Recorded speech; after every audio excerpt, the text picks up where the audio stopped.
Going live here, sir. Hand the torch. This is on. Stuff out your way. This is on. So there's no distractions.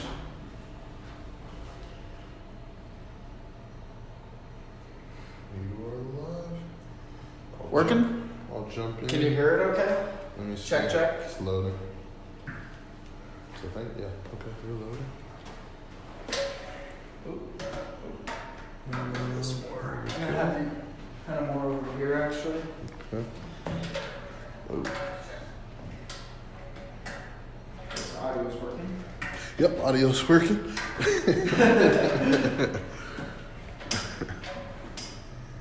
You want the same kind of movements and stuff? Yeah. Just have fun with it. Yeah.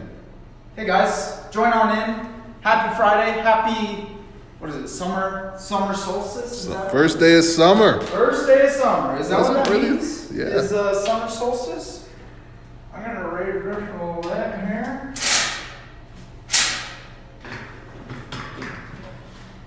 Alright guys, join in the room. If you're joining after the fact, let us know. I've got Julius fielding questions today, so if you have any, drop them below. We'll get them answered. I've got like a sick, nasty topic for you today. First off, happy Friday, happy summer solstice. Make sure you drop any questions. Make sure you give this a like. Make sure you give this a share. Share this with any people. And I come to you. My name's Connor Doobie. If you didn't know already, I come to you each and every single Friday to help empower you, to help you reach and close more high dollar and complex sales. That is what we specialize in. And I've been in sales since I was 7 years old when I started my very first business. Okay, so guys, what we're going to drop today is barriers to 6 and 7 figure sales from LinkedIn. It's like a magic to a lot of you out there. It could be like a totally, seems like a comprehensible. Yeah, that's a word. Thing, but it's really not. It's really to do this type of deal, like a $250,000 deal to multi-million-dollar deal. It really just comes down to reaching the right people and being able to stay in front of them and having the right process in place to work a 6 and 7 figure deal. Now, the way to do this, the platform for this is LinkedIn. A lot of people don't realize this. You're not going to land these 7 figure sales from Facebook. I mean, maybe here and there, but it's not coming from Facebook. It's not coming from Instagram. It's not coming from Twitter. LinkedIn is the vehicle. That's what it's all about, is you got to get in the right vehicle and you got to know how to drive the damn vehicle. So you're either, right now, if you're watching this, and this is going to be valuable for you, if you either currently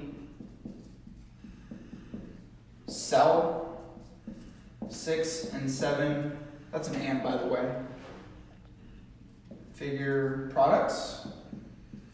I need some new markers. Somebody please send me some new markers. Maybe I should close some more sales. So you either currently sell 6 and 7 figure products, or you have lower ticket product and service. Maybe 100K, less than. That's right, less than 100K product or service. But in volume, in channel ship route, you can do a 6 or 7 figure deal. So let's say you're in multi-level marketing and you sell a product.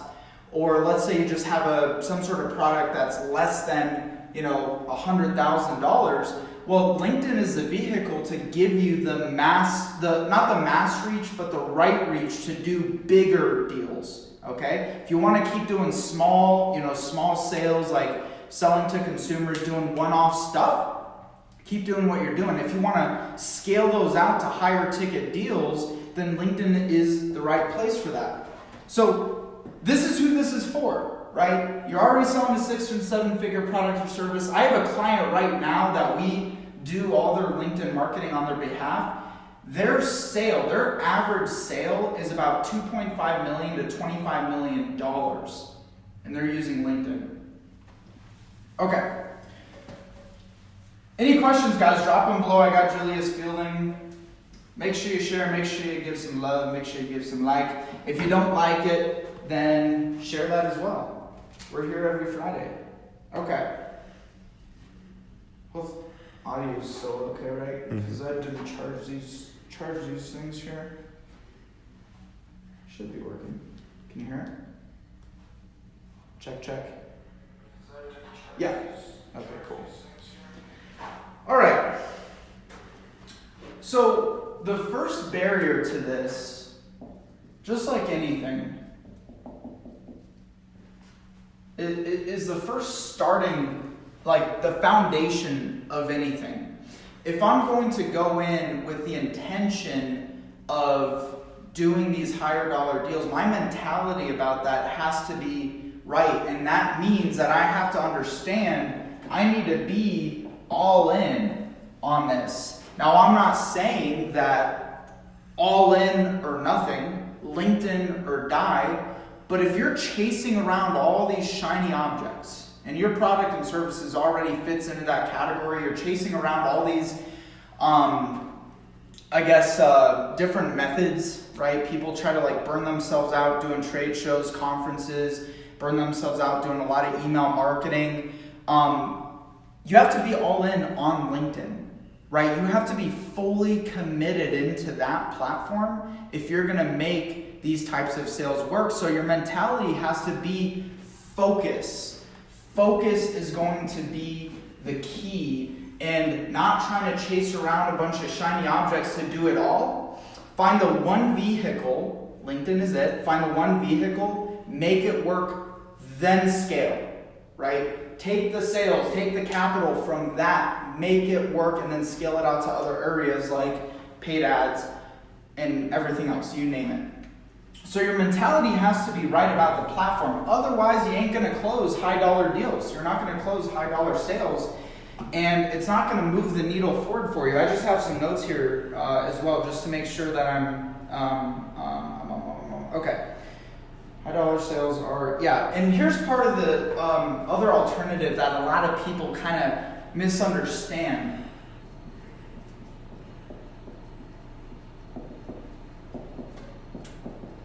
Is if I'm selling cookies, if I'm selling cakes, and if I'm selling this, right?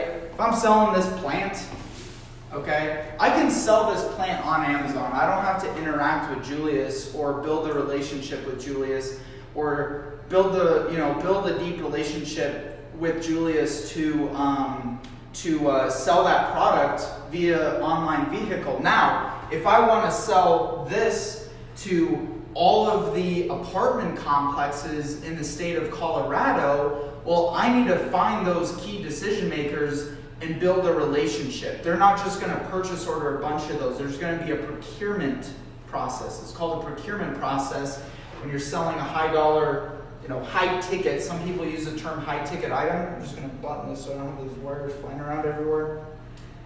Selling a high ticket item.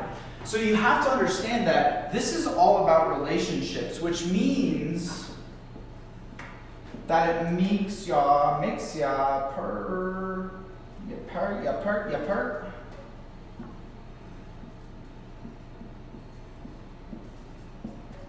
Your personal brand that much more important. High dollar deals, people are buying from people. They're not buying your brand. They're not buying your product. Most companies out there that are in these high ticket arenas are not the Microsofts of the world, although they are the big ones that are recognized. They're not the Microsofts of the world. They're not the Coca-Colas of the world. They're not the, you name it, like the big company. Like what's another big company? I always use those examples. IBM. You can speak. It's okay. Oh, Walmart. Walmart. Thank you. There you go. trying to get a little bit I around. was talking to these guys. No. Okay, so your personal brand is what's going to bring the relationship to that. A lot of people try to deploy out their company brand using their company page, running a bunch of ads. They get so hung up in like, oh, I need to have this big luxury brand to do big high dollar deals. It's not the case. The thing that does it for you is your personal brand. And using LinkedIn using that vehicle, that's where you can take that relationship of your personal brand and scale it to other people. Okay, so also another thing about this, because this is so relationship driven, you can't automate this. Huge mistake. Even like a connection request to the right person on LinkedIn, you can't be automating that stuff. And I know I'm friends with other LinkedIn marketers out there. They try to automate this, and it's okay for a certain size deal, but if you're trying to do 6, 7, multi-7-figure sales, it's something that can't be automated. It's something that you can't just like plug in a template and then just go blast it out to the LinkedIn ecosystem. It has to be more customized. It has to be contextual. And your messaging comes along with that. Your messaging on your personal brand is going to be the gateway to interest those people. It's kind of like a restaurant, right? If you're going to look for a restaurant and you see Italian versus like sushi, and in your mind already you're like, well, I'm not looking for Italian, I'm looking for sushi.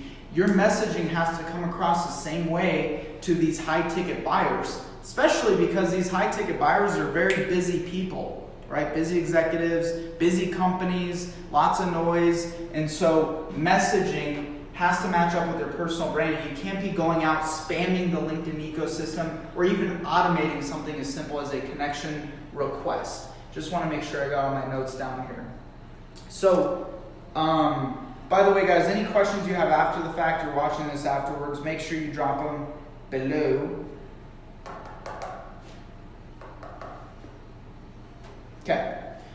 Now here's another thing that people miss.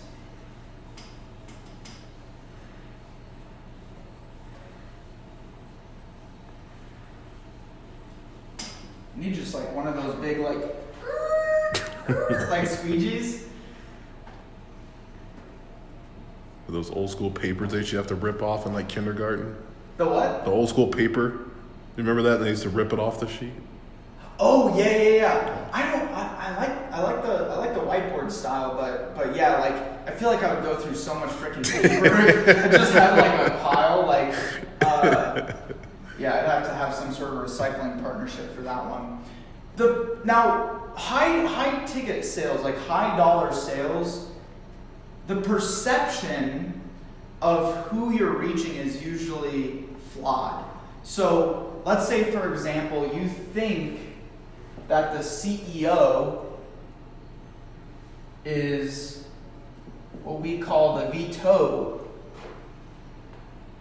which is a very important something. Veto is a word. Now I can't think of it. It's actually from a book. Anyways, CEO, let's say he's a decision maker. He's the guy that would sign off on the contract, would ultimately make the decision.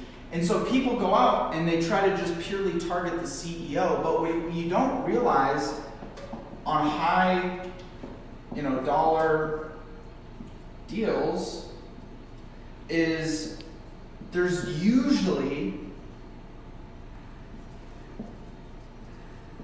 about 6.8 decision makers, influencers in that procurement process, in that buying decision. And this guy here may not be heavily active on LinkedIn, which is why when I'm talking to a lot of our clients, a lot of our prospects, people we're consulting with, and they tell me our buyer doesn't use LinkedIn, I always smile because I love that. I love that perception, because even though Mr. CEO may not be heavily using the platform, would you be surprised? It may seem like he's not, but he actually is. Vice President, the Chief Technology Officer, the operations Director, the CFO, financial people, like it depends on what that suite is for you. Like for us, marketing. So Chief Marketing Officer, maybe a sales manager. That's where you get your foot in the door. It's all about that foot in the door with a high ticket item. All about that foot in the door. And so your perception of who you are actually trying to reach has to be in alignment with how these buying cycles and how these procurement departments actually operate. So keep this in mind. If ever you're feeling like you're trying to work these deals and you're not getting any traction, it is because you're not influencing all of these folks. Anything to add, you think? There, Julius? No, I mean, you're hitting the nail on the head. It's getting your foot in the door. And no matter what your industry is, your industry's on LinkedIn. Any industry.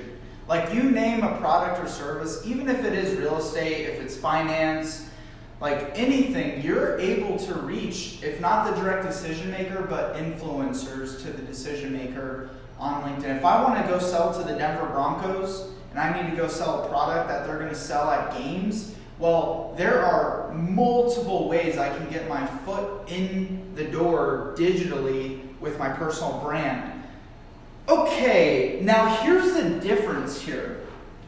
Is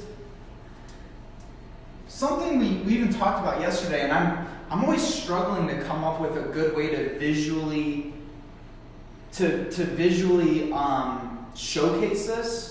Is like once you get those people into your network, follow-up is so important to get that momentum moving, because our ultimate intention here is we're not going to sell that product or service directly on LinkedIn. Like Julius isn't going to buy a $600,000 tech solution or medical device from me directly on LinkedIn. So the main intention is to get those conversations started, the interactions going. People get too hung up in trying to sell the damn stuff on the platform. So it's all about the follow-up. Now here's the deal, is the hire, there's gotta be a better way to visualize this.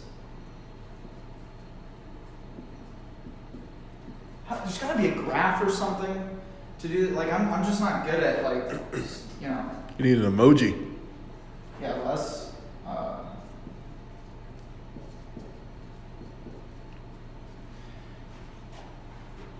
The higher ticket the item, the more custom your message is going to be. The number one vehicle for this, I'm going to talk about in just a second. The lower dollar item, right? I would say, it goes from like text to pic to voice message to video. I don't know how to visually represent this very well. Maybe you can help me come up with something. Gotcha. But the point here is the more customized, because again, remember, these are so relationship driven. The higher the ticket item, the more custom your message has to be when you're following up on LinkedIn, which LinkedIn provides you the ability to send video messages. It probably couldn't get more custom than that, more relationship focused than that, than if I were meeting you directly in person. Because video, you can see my eyes, see my face, see my smile, see my swagger. That's a beautiful thing about video, and that is where, the higher the ticket item, the more you're going to be leveraging video. The lower ticket the item, you're going to be hitting text and, anywhere in between. So if I'm selling a $5,000 product and I'm selling more in volume and I'm selling more at scale than I am in less quantity. If I'm selling less quantity, then this is going to be how your follow-ups go. And yeah, you can probably automate this stuff in some ways. But the higher the ticket the item, like our clients that are selling $20 million products and services, this is the number one most valuable follow-up vehicle. It takes a little time, but damn, I'd spend a little bit more time to close a deal, wouldn't you?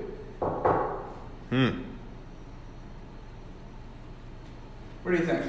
So you're saying the higher value or the higher price the deal, the more custom the message needs to be. Yes. The lower the ticket item, less custom it's going to be. A quick example I'm getting is just a grocery store. Yeah. You know, you go to buy the apple and they just tell you it's $1.99. Mm-hmm. There's not much messaging, not much there. But if you go and buy the, you know, apple flavored salmon on, you know, Say apple flavored salmon? I did. That was the first thing that came to your mind was apple flavored salmon. But you know what I mean, just that I a don't very know if I've expensive piece of protein. Yes. Like Like the Angus Like chuck what's- beef burger, which is char grilled. we'll say like grass, grass fed Yeah, there we go. versus like non-organic, just generic. Like this costs $19 a pound. This costs $7 a pound. So when you go and ask them why is this so expensive, there's a little bit more of a gap that you're closing in on that. So the bigger the deal, the more you have to define, develop, refine, and communicate the gap. The less, then you just say like, it's an apple. Like I already know I need a damn apple so that I can stay healthy. and so that's why I would go that route. Okay, so moving along here, if you guys want to screenshot any of this, like by all means, this is free. And if you need help with this as well, send us a message. This is what we specialize in. We have ways to help you, to empower you to do bigger deals. Even if right now you sell a lower ticket item, we have ways to help you do bigger deals using LinkedIn, whether it's done for you, help support the content, the strategy, or training or coaching. You need it. High ticket, complex sales, you're in the right hands here. So just want you to know, you don't have to go at it alone. You can hire in people like us to support you with this, or you can take all the information I give you for free and just go do it on your own. Like, there's no secret complex sauce, no secret hacks. That's why I give away everything for free. Give away all the secret sauce for free. All right, so we talked about the touch. Now here's the deal. What do you do? It's like you ever see a kid when they're like chasing a rabbit or something? They're like chasing an animal, right? Like a little kid. Or you got a baby, right? You got a small child. It's like They want that thing so bad, and then they get that thing, and then they just like don't know what to do with it, right? They drop it, they lose it. Start crying. It's the end. It's the same. It's the same scenario with high ticket sales. So like, how even more important is how to close these high ticket sales. These $150,000 deal. $2.5, $3 million deal. How do you actually close? And I think that's probably where the biggest misconception comes to play is you don't actually close these sales. You don't. All you're doing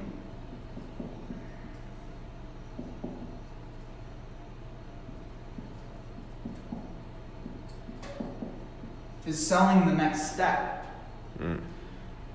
So if Mr. CEO responds to me on LinkedIn and says, yes, Connor, this sounds great. Like, I'm definitely interested in this. Let's talk about it further.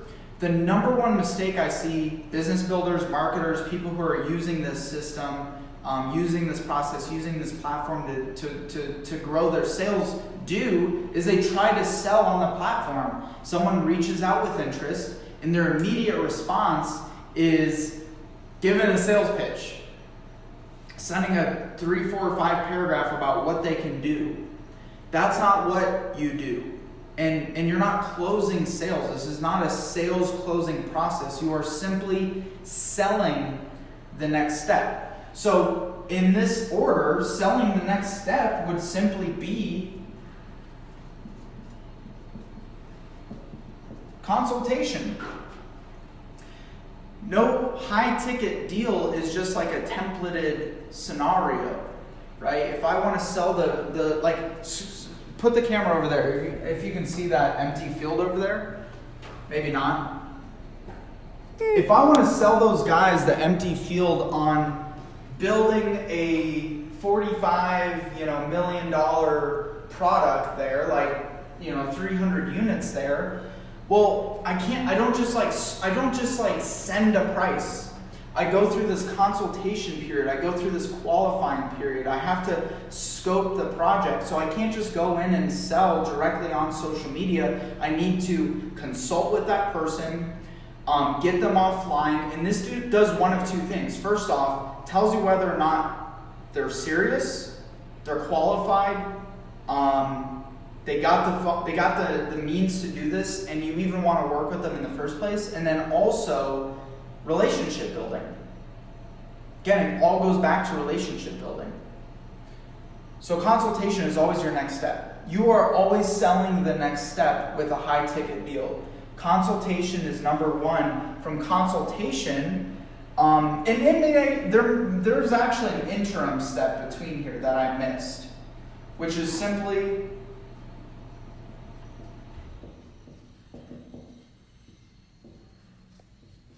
a relationship call. 10, 15 minutes. That's it.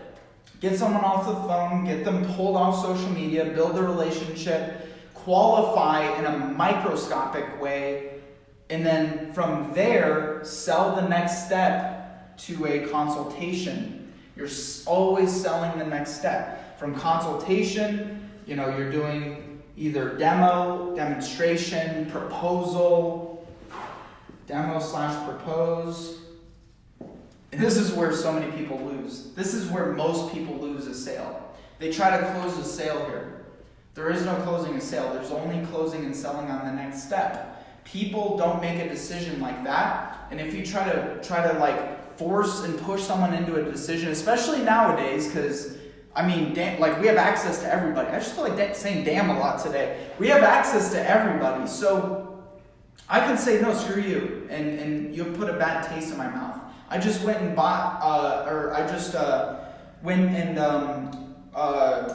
signed up for a luxury apartment recently. I just signed up for a luxury apartment.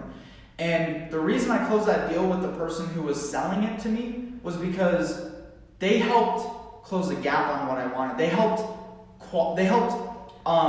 build the relationship. They didn't try to hard close me on the deal. And I went with them versus someone else because I went to another very similar product, same price, right within my budget. They tried to force me in the deal. I was like, no, fuck you guys. And then I walked out of there.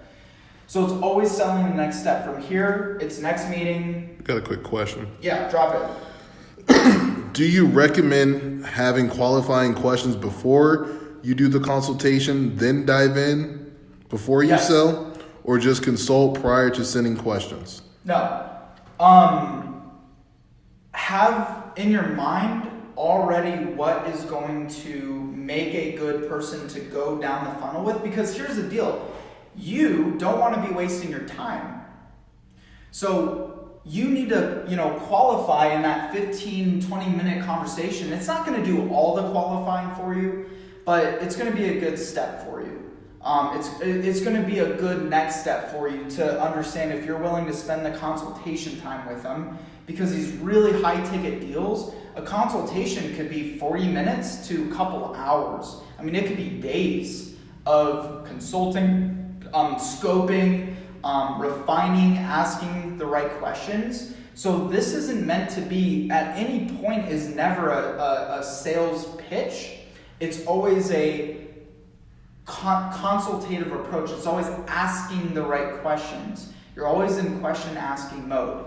So to answer your question, yeah, make sure you have some qualifying, questions here, but it's relationship build. Hey, Bill, where are you calling in from today? Oh, I love Frankfurt, Germany. That's awesome, man. I haven't got a chance to go out there yet, but was in, the UK at one point in time, or was in Europe. And then, oh, hey, I saw that you were a Dodgers fan on your LinkedIn profile.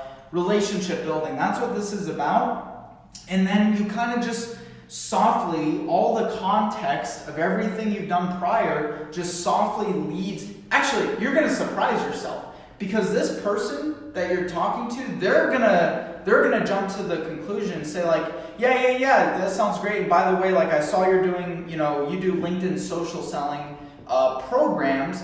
Tell me a little bit more about that. Well, Bill, I'm happy to. All of our programs are highly custom. Everything we do is very, very unique for each unique client, just like you. So let's do this. Let's set up a 45-minute strategy session, a 45-minute consultation call, and I'll ask you some great questions. From there, I'll be able to put together a custom program for you. And he says, nah, that's fine. Just tell me a price. What is it? I'm like, well, if you're just interested in price, you don't want a custom option, we're probably not the best to work with you, right? We're probably not the best to spend time together. We should end the conversation right now. So from this point forward, this is why I say there is no close. There is no closing on these types of sales. It is a false perception of people who don't understand sales. There is no close. It's always selling on the next meeting, always just selling your way. Okay, so in this demo, you say, Frank says, oh, dude, I love this. This is exactly what we need. Come to find out, there's still 5 other people that need to see the same thing and be on board with that. So you can't even close the deal here if you wanted to. You have to sell into the next meeting, have to sell into the next opportunity. Any more questions? Yeah, Angel has another question. He says, what is 1 or 2 questions you ask that you have seen give you the answers you need to move into consulting?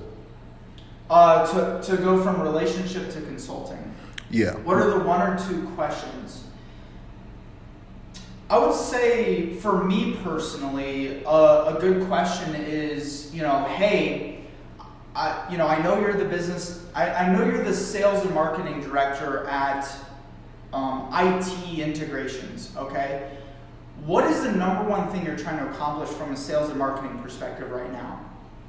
And if he tells me, well, we're trying to generate more sales from LinkedIn, then that's like a good sign. Or like, our sales cycles are so long, or he'll start kind of pouring into different things. I'm not going to answer or try to solve his problems then.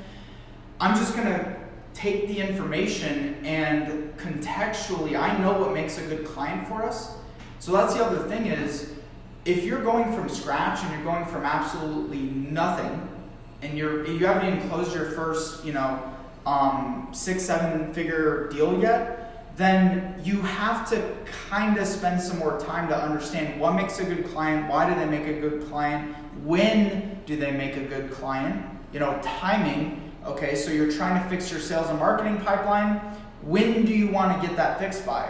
Well, this is a high priority. Okay, cool. So, you know what? I have to go. I have another call right after yours. I only have you scheduled here for 15 minutes, which relationship building takes about 10 minutes in the beginning anyways for this type of stuff. I mean, even though if you're still talking about some things, like sitting down, getting to know the person, understanding you're there to help the person, because these deals, like a multi-million-dollar deal, or even a $150,000 deal,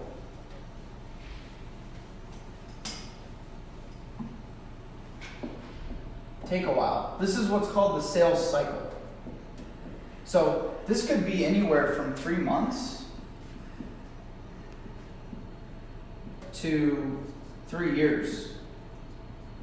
Which is why I'm, all your interactions, everything you're doing has to be intentioned with the long term, that's why your pipeline's got to be full. Because if you're going that long without closing a deal, you're going to feel pretty desperate at some point. That's going to come across to the person who's buying from you, and it's going to come across wrong. Hopefully that answered your okay. Ukwe. Answered your question. Any other questions on there? That's it. That's it. All right, guys. Thanks, Angel. Yeah. Thank you so much, guys. Again, need help with this? We have different ways to go about doing that. We specialize high dollar complex sales. Make sure you like this. Make sure you comment on it. If you're watching this after the fact, drop you a question. Share this with your people.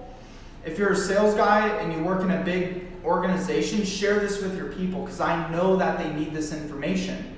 And happy summer. It doesn't look like summer outside though. It's like what, the first day of summer, and it looks like it's about to snow. I saw something that it's going to snow, so we'll see if that actually happens.